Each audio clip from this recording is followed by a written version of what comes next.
오늘은 지난주에 이어서 사람을 살리는 두 가지 지혜, 소통의 지혜에 대해서 말씀을 드리겠습니다. 이 코로나19가 장기화됨에 따라서 가정에 머무는 시간이 점점 많아지고 있습니다. 그로 인해서 여러 가지 현상들이 나타나고 있는데 그 중에 하나가 갈등입니다. 집콕과 재택근무, 자녀들의 온라인 수업 이런 것으로 인해서 가족원끼리 서로 갈등이 일어나고 있다는 것입니다. 급기야 부부 관계가 점점 나빠져서 이혼율이 증가하는 현상을 보이고 있다고 합니다. 신조어가 만들어졌는데 바로 코로나 이혼입니다. 코로나 이혼이라는 신조어가 만들어지기까지 했습니다. 여러분, 우리가 한 가지 생각해 볼 것은 우리 가족이 이렇게 함께 하는 시간이 많아지고 길어지면 더 즐거워야 될까요? 즐겁지 않아야 될까요? 즐거워야 되죠. 시간이 많아지면 많아질수록 행복해야 돼요? 불행해야 돼요? 행복해야 되잖아요. 답을 다 아시네요. 근데 왜 그게 안 되는 거죠? 왜 시간이 길어지면 길어지고 함께 할수록 서로 이렇게 문제가 일어나는 것일까? 사회학적으로 제가 말씀드릴 수는 없고 저는 그런 생각을 해봤습니다. 이게 가족끼리 서로 통하지 않기 때문이다. 소통의 문제다. 불통하기 때문이다라는 생각이 들었습니다. 오늘 이 본문에 보면 아비가일의 지혜가 분별의 지혜에 의해서 이어서 오늘 우리에게 바로 이 소통의 지혜에 대해서 말씀을 해주고 있습니다. 같이 한번 살펴보겠습니다. 아비가일은 자신의 남편을 보복하고 죽이려 오는 다윗과 400명의 군사들 앞에 서게 됩니다. 그리고 그가 음식물을 많이 준비해와가지고 다윗을 보자마자 한 행동이 23절. 아비가일이 다윗을 보고 급히 나귀에서 내렸어요. 그리고 다윗 앞에 어떻게 합니까? 엎드립니다. 그리고 얼굴을 땅에 댑니다. 가장 겸손한 모습이에요. 뿐만 아니라 24절부터 31절이 아비가일이 한 말이에요. 연설이고 또 설교라고 할 수가 있습니다. 설득입니다. 중재입니다. 근데 여러분, 성경을 한번 보십시오. 읽으면서도 주의 깊게 읽은 분들은 느껴질 텐데 제일 많이 나오는 단어가 뭐예요? 주라는 단어예요.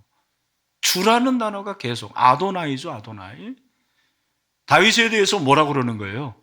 주라고 얘기합니다.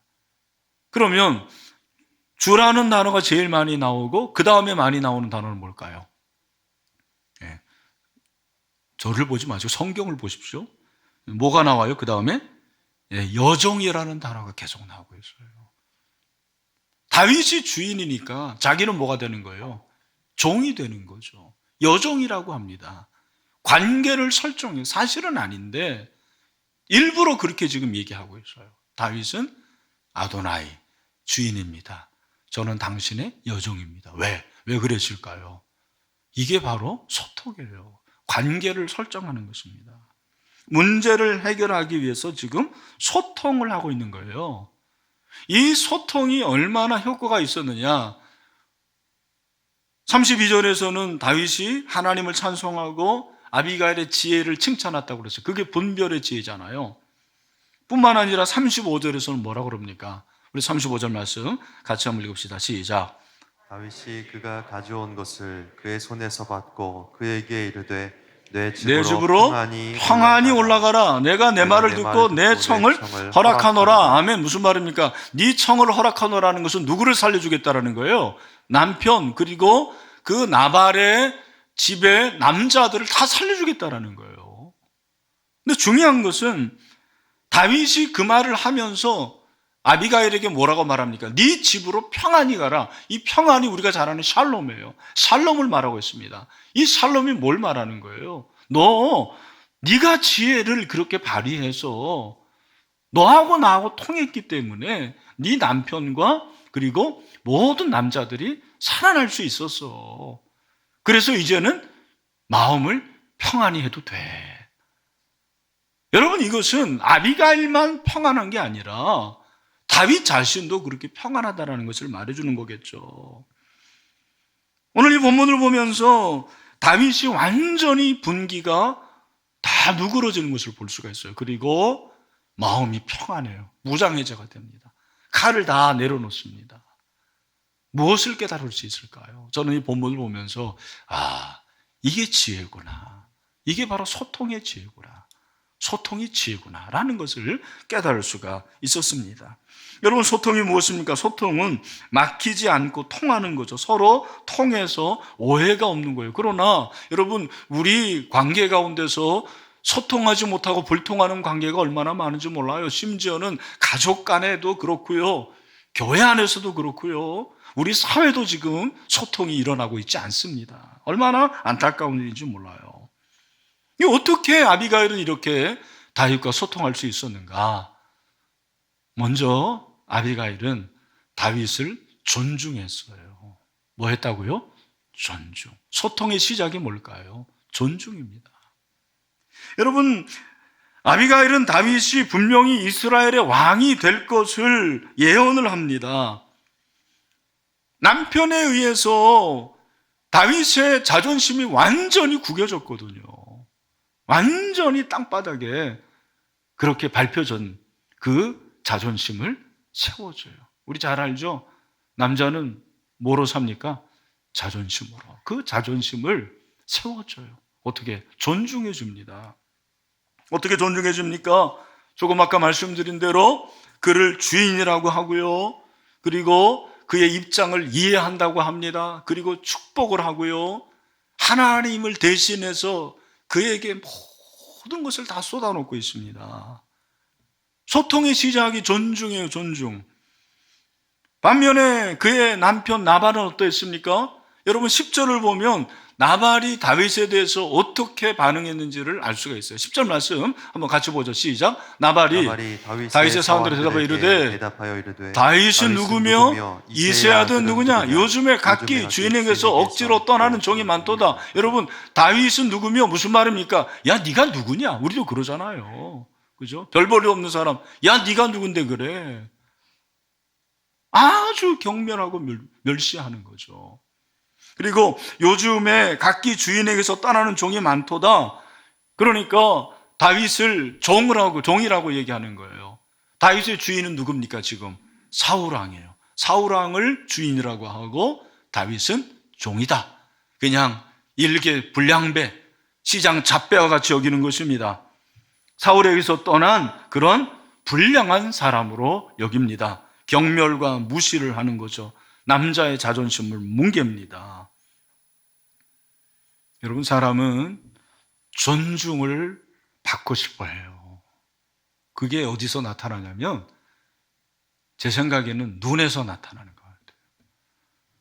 여러분, 저 째려보지 마시고 옆에 있는 분 한번 보시길 바랍니다. 여러분 옆에 있는 분, 또 가정에서도 지금 서로 한번 보십시오. 한번. 이게 눈을 또 못 맞히는 사람들이 있어요. 보니까 여러분 옆에 있는 그 형제 자매가, 남편이 아내가 여러분 존경하는 것 같습니까? 아멘. 네. 그게 느껴져요. 눈을 보면 알아요. 그리고 느낌으로 알고요, 결정적으로 말을 들어보면 알아요. 아비가일이 지금 일부러 그러는 게 아니고 진짜 진실된 마음으로 다윗을 존중하고 있습니다. 존중이 바로 소통의 시작이고, 소통의 최대의 어떻게 보면은 적이 뭐냐? 멸시하고 경멸하는 거예요. 사람은요, 경멸하면 불통하게 돼 있어요. 헤어집니다. 가족 문제 전문가인데 존 고트맨이라는 사람이 3,000쌍의 부부를 관찰을 했습니다. 이분이 3,000쌍의 부부를 딱 15분 동안 사랑의 실험실이라는 그 방에 둬가지고는 대화를 들어본 거예요. 그리고 15년 후에 이 부부가 계속 살 것인지 말 것인지를 예측을 했어요. 몇 퍼센트 정도 맞췄다고 생각을 하십니까? 적중률이 얼마나 된다고 생각을 하세요? 90% 정도가 된다는 거예요. 놀랍습니다. 딱 15분 대화하는 거 들어봤는데 15년 뒤에 이 부부가 계속 살 것인지 말 것인지를 예측을 했는데 90% 적중했다는 거예요. 놀랍지 않습니까? 근데 그 기준이 뭐냐? 대화를 들어보면 안다라는 거예요. 대화와 그의 그 사람의 모든 자세 가운데서 경멸의 대화, 경멸의 자세, 그것이 바로 부부를 헤어지게 만드는 주범이라 그렇게 얘기를 했다라는 것입니다. 제가 왜 이 말씀을 드리냐면 우리가 새생명 축제를 앞두고 가족 전도를 하는데 꼭 전도만이 아니고 여러분의 가정이 행복하려면 어떻게 해야 되느냐? 서로 존경해 줘야 돼요. 서로 존중해 줘야 돼요. 귀하게 여겨야 된다는 것입니다. 그러나 오늘날 우리 가정이 어떻습니까? 네. 서로 존중을 못하는 거예요. 인간은 욕구가 있어요. 생리적 욕구, 그래요. 먹는 거, 마시는 거, 자는 거, 성적인 욕구, 또 안전의 욕구. 코로나 가운데서 여러분 얼마나 안전에 대한 욕구가 있습니까? 그렇잖아요. 그 욕구가 어떻게 보면 어떨 때는 신앙보다도 더 크잖아요. 그와 더불어서 우리 모든 인간이 가지고 있는 욕구 중에 하나가 뭐예요? 존중의 욕구예요. 존중을 받고 싶어 하는 거예요. 내가 아무리 못 살고 못 배우고 그리고 힘이 없더라도 누군가가 나를 존중해 주면 너무 좋은 거예요. 기분이 좋고 그리고 마음이 평안해요. 그러나 무시받고 경멸받는다라는 생각을 하면 견딜 수가 없는 거죠. 교회 안에서도 마찬가지예요, 여러분. 교회 안에서 우리가 어떻게 신앙생활을 해야 되느냐? 사도 바울이 얘기를 해줬어요. 빌립보서 2장 3절과 4절 말씀이죠. 뭐라고 그랬습니까? 우리 같이 한번 읽어보죠. 시작. 아무 일에든지 다툼이나 허용으로 하지 말고 오직 겸손한 마음으로 각각 자기보다 남을 어떻게 여기라고 그럽니까? 낮게 여기고. 그런데 남을 낮게 여겨야 되는데 나의 시옷이 아니고 우리는 어떻게 여기는 거예요? 나의 지읒으로 여기는 거예요. 너는 나보다 못해. 너는 나보다 아래야. 나는 너보다 잘났어. 그렇게 생각하는 거예요. 그것이 바로 우리의 문제입니다. 여러분, 전도할 때도 상대방을 존중해야 되는 거죠. 상대방을 인정해 줘야 됩니다. 존경해야 됩니다. 교회 안 다니는 배우자나 자녀를 볼 때 지옥의 땔감 정도로 여기면 안 돼요. 막 이 사탄 새끼라고 그러면 안 돼요. 그를 존중히 여기는 거죠. 만약에 우리가 그렇게 경멸하고 무시하면 역효과가 날 것입니다. 가족 구성원끼리 서로 존중하고 가까운 사이일수록 더 함부로 해서는 안 돼요. 제가 보니까 원수는 가장 가까운 사람이 원수가 되는 거예요. 님이 뭐가 돼요? 남이 되고. 교회 안에서도 가장 가까웠던 목원끼리 서로 사이가 벌어지면 원수가 되더라고요. 얼마나 가슴이 아픈지 모르겠어요. 이유가 뭐냐? 존중하지 않기 때문에 그런 거예요. 함부로 하기 때문입니다. 우리가 좀 서로 존경해 줬으면 좋겠어요. 정말 서로 존경하고 가치를 인정해 줄 수 있는 우리 신일교회가 되기를, 여러분의 가정이 되기를 주님의 이름으로 축원합니다. 그렇게 우리가 존중했는데 그 존중이 마음만으로는 안 되고 어떻게 소통할 수 있냐면 중요한 것이 대화예요, 대화. 참 우리가 대화를 배운 적이 없어요. 저도 대화를 배운 적이 없어요. 어떻게 대화합니까? 부모님이 본대로 하는 거예요. 그냥 본대로 해요. 이게 참 문제인 것입니다. 대화의 훈련을 받고 대화의 교육을 받은 적이 없어요. 그러니까 함부로 말하고 내가 기분대로 대화를 하는 것입니다. 여러분, 아비가일을 보면 아비가일은 대화하고 말하는데 겸손의 말을 하는 거예요. 24절을 보십시오. 뭐라고 그랬습니까? 그가 다윗의 발에 엎드려 이르되 내 주여 원하건대 이 죄악을 나곧 내게로 돌려주세요. 남편이지만 그 죄를 나에게 돌려달라. 여러분, 이게 얼마나 겸손한 태도입니까? 아무나 못하는 거예요. 뿐만 아니라 어떻게 합니까? 그 다윗을 인정하는 말을 계속하는 거예요. 존중이 인정이잖아요. 인정하는 말을 합니다. 그래서 하나님께서 당신과 함께 하시고 당신이 분명히 이스라엘의 왕이 될 것이다 라고 얘기를 해요.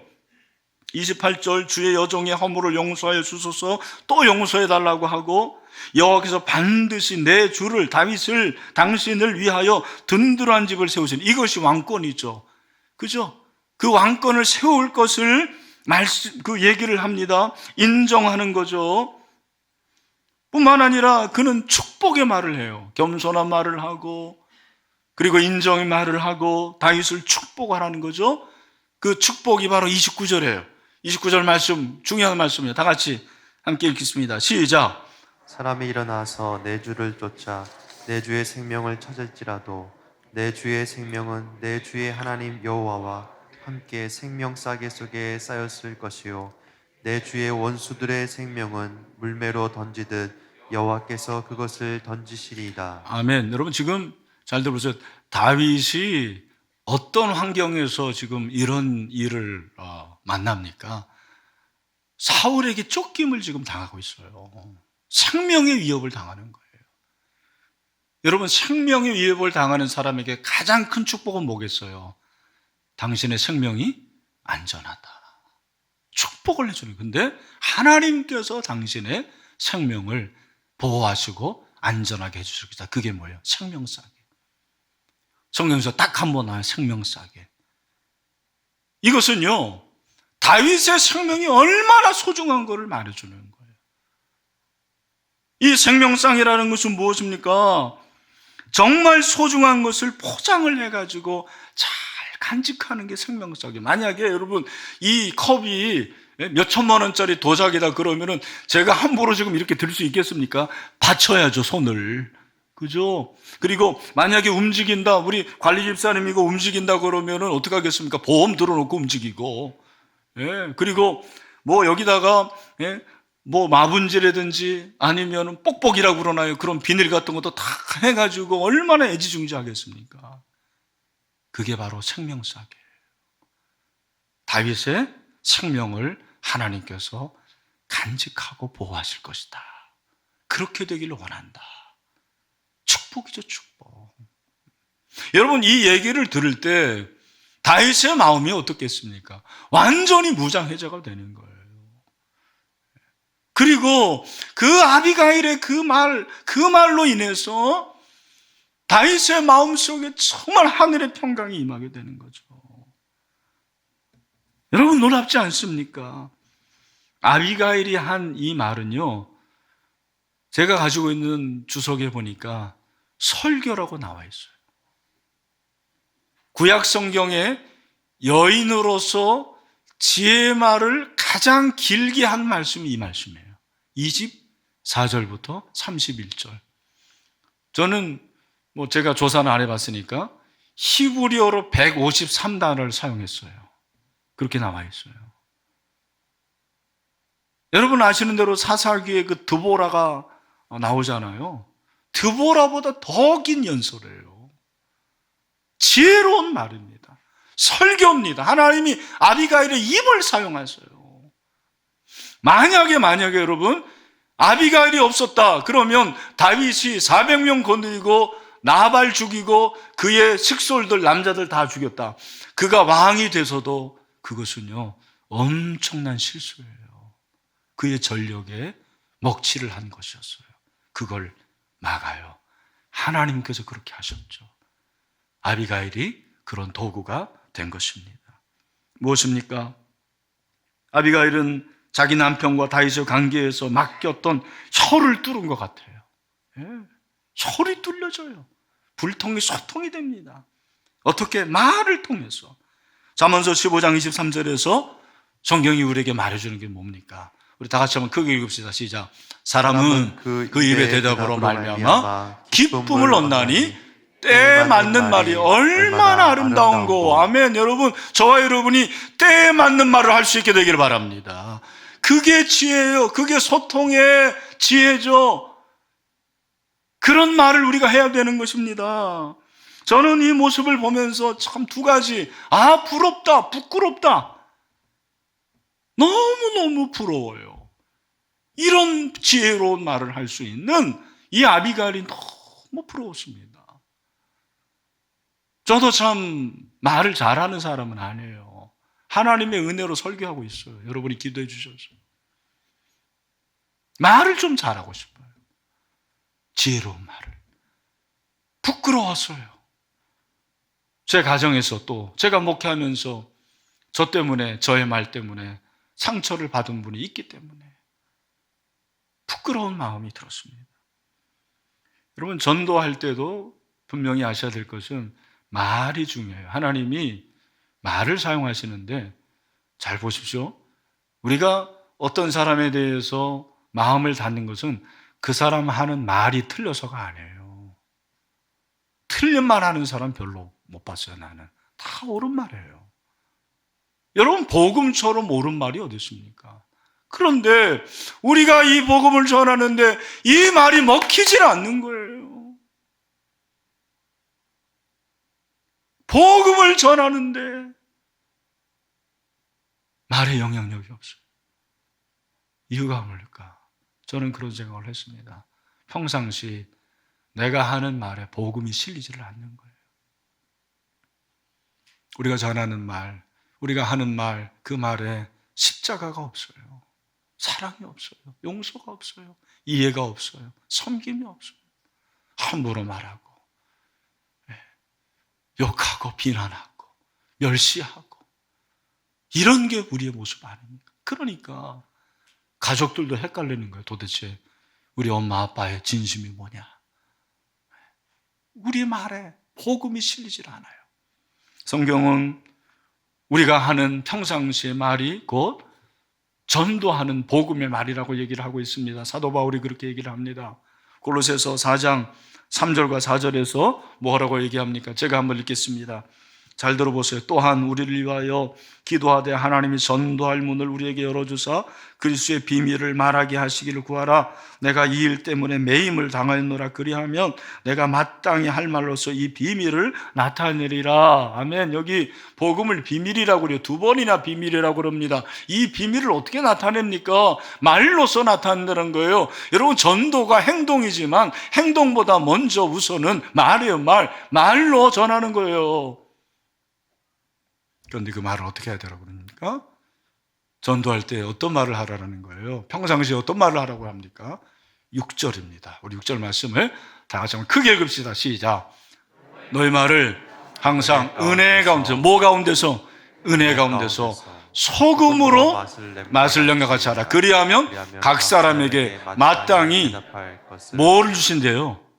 대답할 것. 여러분, 대답할 것을 주신다는 것은 무슨 말입니까? 질문이 있다라는 얘기예요. 무슨 질문? 그 당시에 골로새 교회 교인들에게 믿지 않는 사람들이 질문을 하는 거예요. 네가 믿는 예수님이 도대체 누군데 네가 그 예수님을 믿고 있냐? 너 십자가에 예수님이 달려서 우리의 죄가 용서받았다고 하는데 그 십자가가 뭐냐? 너희들이 매일 그렇게 모여서 서로 사랑하고 나누는 이유가 뭐냐? 질문한다라는 거예요. 그 질문에 대답할 것을 말씀하시는데 그 대답을 어떤 대답으로 하라? 소금을 치듯 소금으로 맛을 내듯. 여러분, 이 정도 시간 되면 시장하시죠? 네. 모든 음식에는 조미료가 필요한데 조미료 중에서 가장 기본적이고 가장 중요한 조미료가 뭐다? 소금이에요. 소금 안 넣으면 맛이 없어요. 여러분, 소금이 많이 들어가지 맛이 있더라고요. 싱거우면 맛이 없어요. 우리가 말을 하는데 맛을 내는 말을 하라라는 거예요. 무슨 말입니까? 맛을 내는 말이 뭐예요? 적절한 말이에요. 시기적절한 말. 아름다운 말입니다. 선한 말입니다. 덕을 세우는 말입니다. 그런데 우리는 그런 말을 잘 못하는 거예요. 그러니 전도의 문이 열리지를 않는다라고 말씀하십니다. 우리 사랑하는 신일의 성도 여러분, 여러분들이 전도를 떠나서 인생에서 성공하기를 원하십니까? 저는 인생의 성공에서 몇 가지 원칙을 발견했어요. 그게 예배고 기도고요. 또 하나가 저는 말이라는 걸 발견했어요. 말이 당신입니다. 언어가 당신의 인격입니다. 언어를 개발해야 돼요. 말을 잘하는 것보다 중요한 것이 무엇이냐면 적절하게 하라는 것입니다. 우리가 한 영혼을 위해서 지금 전도하고 있는데요. 가족에서 왜 전도가 어렵냐? 대화를 잘 못하기 때문에 그렇습니다. 폭력적 대화를 해요.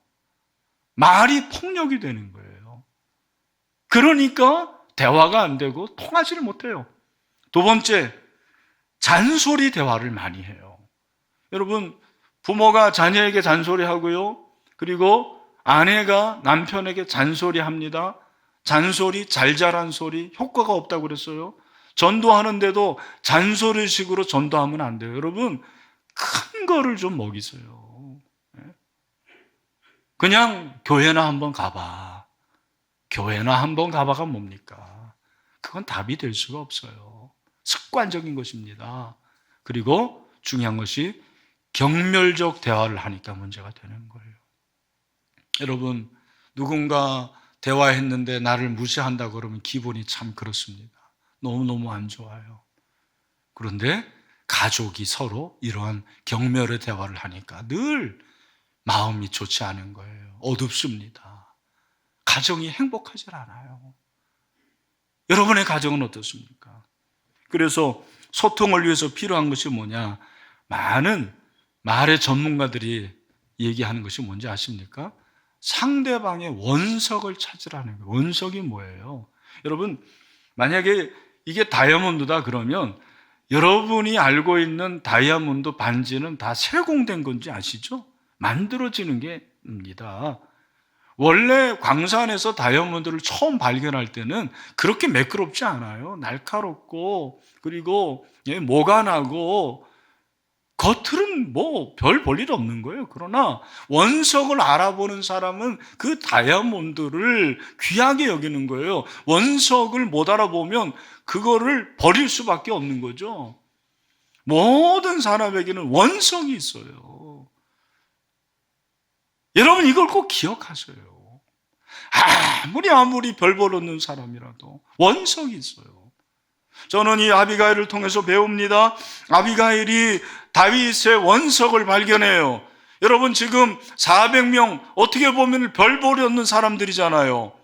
그 연약한 자들을 거느리고 왔는데 그는 대번에 다윗의 놀라운 것을 발견합니다. 하나님의 사람이구나.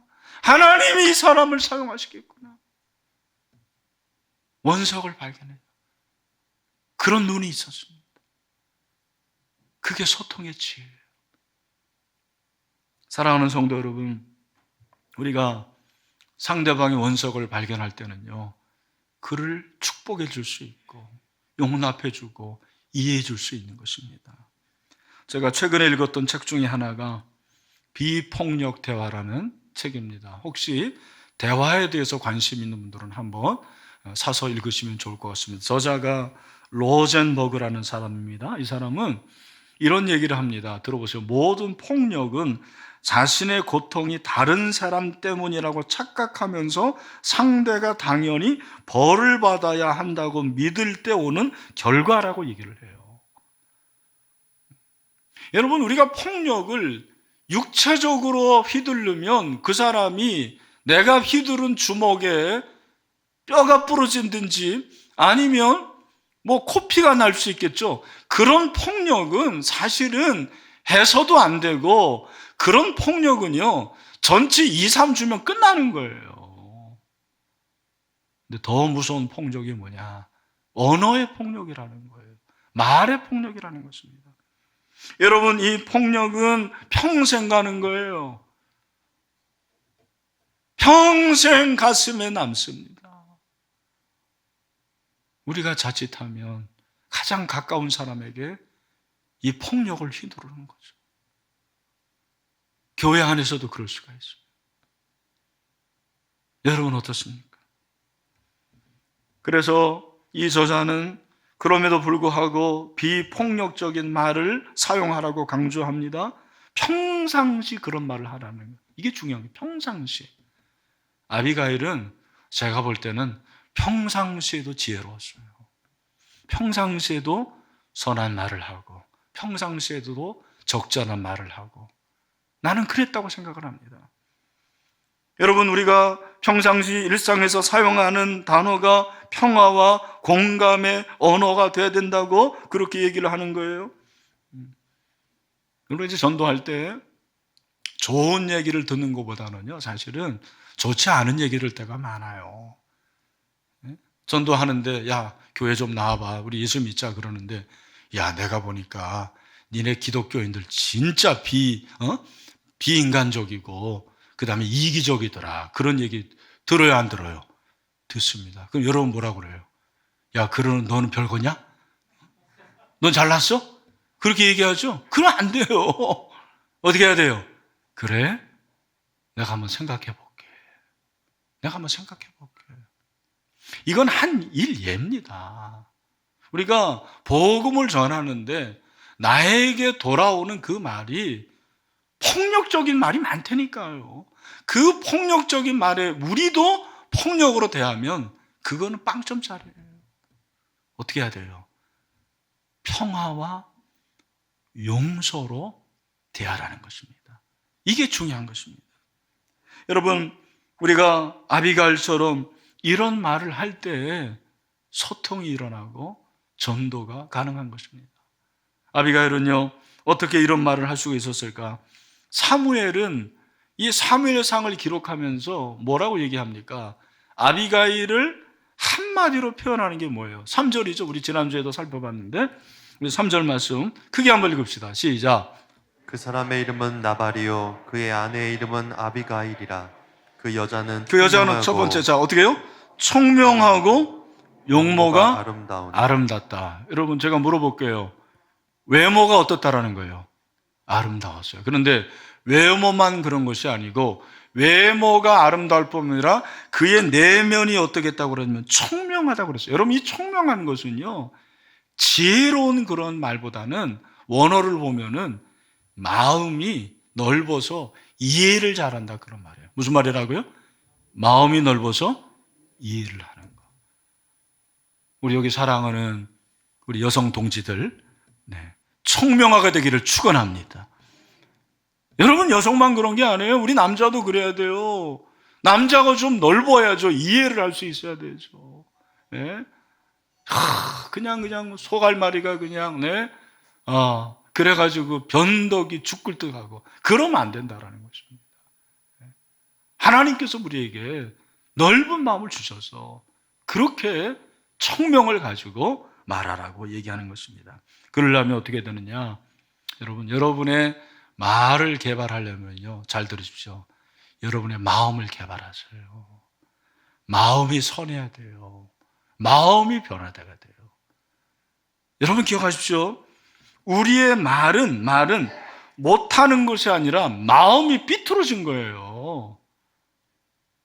마음이 삐뚤어져서 말을 못하는 것입니다. 말이 새로워지면 마음이 새로워져야 돼요. 이런 말이 있다고 들어보세요. 말은 마음에서 자라고 그 길을 따라서 말이 자란다 그랬어요. 여러분이 하는 말, 여러분의 마음에서 자라는 말이에요. 입만 열면 욕하는 사람 잘한 거예요. 입만 열면 비난하는 사람 마음에서 그게 자라난 거예요. 여러분 어떻습니까? 그래서 성경은 우리의 마음에 쌓은 것에서 선을 내고 악을 낸다고 그래요. 누가복음 6장 45절 주님이 선한 사람은 그 쌓은 선에서 선을 내고 악한 자는 그 쌓은 악에서 악을 내나니 이는 마음에 가득한 것을 입으로 말하며 그렇게 말씀하고 있어요. 마음을 새롭게 하라고 그러는 거예요. 에베소서 5장 22절부터 24절 말씀 우리 다 같이 한번 읽겠습니다. 시작. 너희는 유혹의 욕심을 따라 썩어져가는 그 습을 따르는 옛사람을 벗어버리고 그 다음에 오직 너희의 심령이 뭐가 새로워져서 심령이 뭐예요? 마음이죠. 여러분 마음이 새로워지게 되기를 축원합니다. 그래서 뭐라고 그랬습니까? 24절 하나님을 따라 의와 진리의 거룩함으로 지으심을 받은 새 사람을 입으라. 아멘. 저는 여러분의 마음이 새롭게 되기를 축원합니다. 말씀을 마무리하면서 한번 스스로에게 물어보세요. 나는 소통의 사람인가? 불통의 사람인가? 내가 소통의 사람이 되어서 누군가를 살리고 있는가? 여러분이 그 사람을 존중하세요. 혹시 불통의 사람이 생각났다면 여러분 이번 주에 꼭 기도하시고 그를 만나시길 바랍니다. 네, 정말 축복의 말을 한번 해보세요. 네, 그리고 그를 위해서 여러분들이 최선을 다하면 그의 마음을 얻게 되는 거죠. 이런 소통의 사람이 되어서 누군가를 살려낼 수 있는 그런 하나님의 사람들이 다 될 수 있게 되기를 주님의 이름으로